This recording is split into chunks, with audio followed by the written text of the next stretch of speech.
The summer event, the one that's supposed to be cheery and happy and make us relax every summer, or so we think.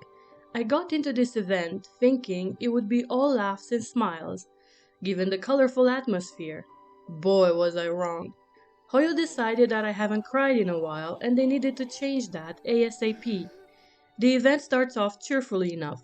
We meet Bennett, and it doesn't take more than a few minutes to be hit right in the feels. How am I supposed to feel okay when this kid, this sweet summer child, is finally getting a break from the never ending streak of bad luck? This little munchkin right here is telling us how nothing bad happened to him today.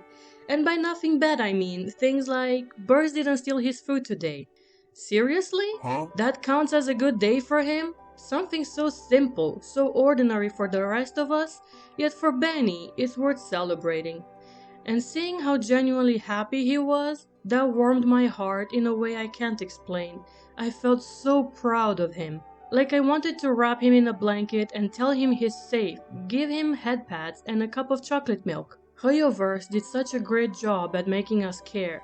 They made us feel exactly what I imagine his adventurer dads must feel. This kid has been through so much. I just want him to be okay. I must admit that before I did his hangout quest, I didn't care about him that much. But after that, my entire perception of him changed, and I felt so protective of this kid. He is such a genuine boy. Throughout the quest, Benny kept worrying about everyone else, apologizing for the slightest inconvenience. And that hit close to home. As someone who constantly feels like they're too much or in the way, or whose entire experience is a drag for others, his behavior mirrored mine. It's not his fault he's unlucky, but he apologizes anyway. Not because he's done anything wrong, but because he thinks existing might bother people. I felt that. Seeing others having to bear the brunt of his misfortune made him always feel like he owed everyone an apology, like he must soothe them so they won't hate him for it. And that surely felt lonely at times. He feels responsible for how others feel, even if he isn't in reality. What broke me even more was his wish. He didn't wish for himself. He wished for the people of Natlan to heal after the war. This speaks volume about his empathy towards others and his understanding of the suffering the war must have caused. There is so much war going on around the world as we speak, yet I don't honestly know how many of us would wish for healing and recovery for those affected in the detriment of our own wishes if presented with the opportunity to make a wish. He also wished for his aging dad to be healthy and happy. That's who he is. His entire world is made up of people who stuck by him despite his bad luck, and he loves them unconditionally. He's loyal, soft-hearted, and so full of love. And I just wanted to yell, Benny, you deserve to be wished for too. You matter too. But there is a twist that made me think. Maybe Bennett wasn't unlucky after all, because people who left Natlan during the war were said to be cursed, cut off from the wire, cursed with a misfortune that many didn't survive. But Benny did.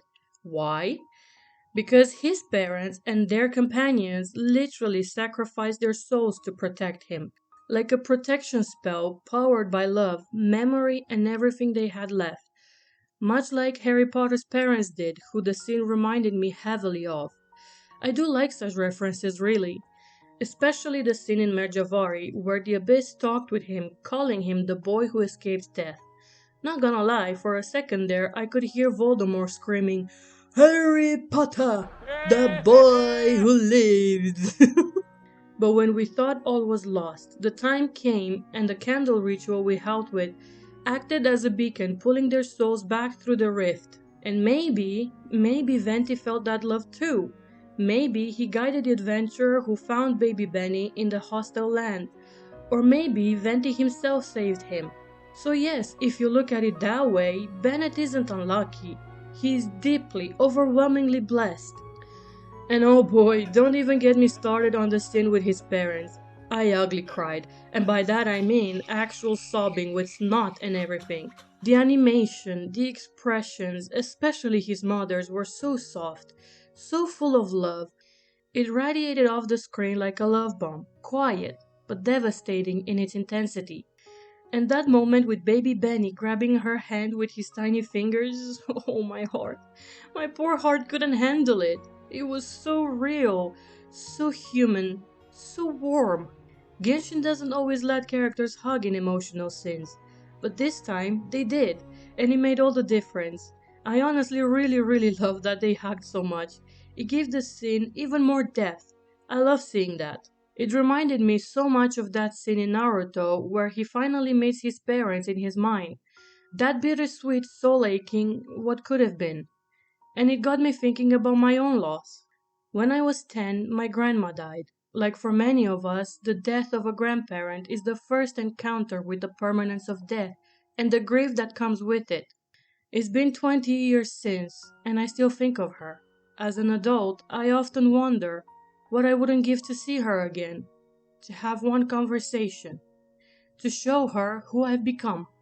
And watching Benny have that moment, to hug the parents he never knew, to hear them say they're proud to see him all grown up, to say goodbye properly, that broke me, in the best, most healing way. Hoyoverse has such a eerie understanding of grief and longing.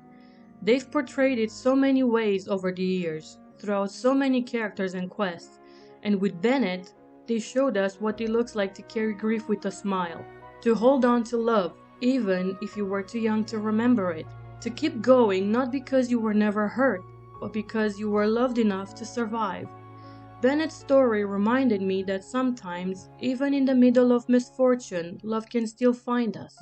That maybe what we call bad luck is just the world leading us, gently and painfully, towards the people meant to love us, teaching us to appreciate the small things in life, for without winter there cannot be spring again. And if a boy like Benny can grow up so kind, so loyal, and so full of hope after all he's been through, then maybe, just maybe, we'll all be okay too.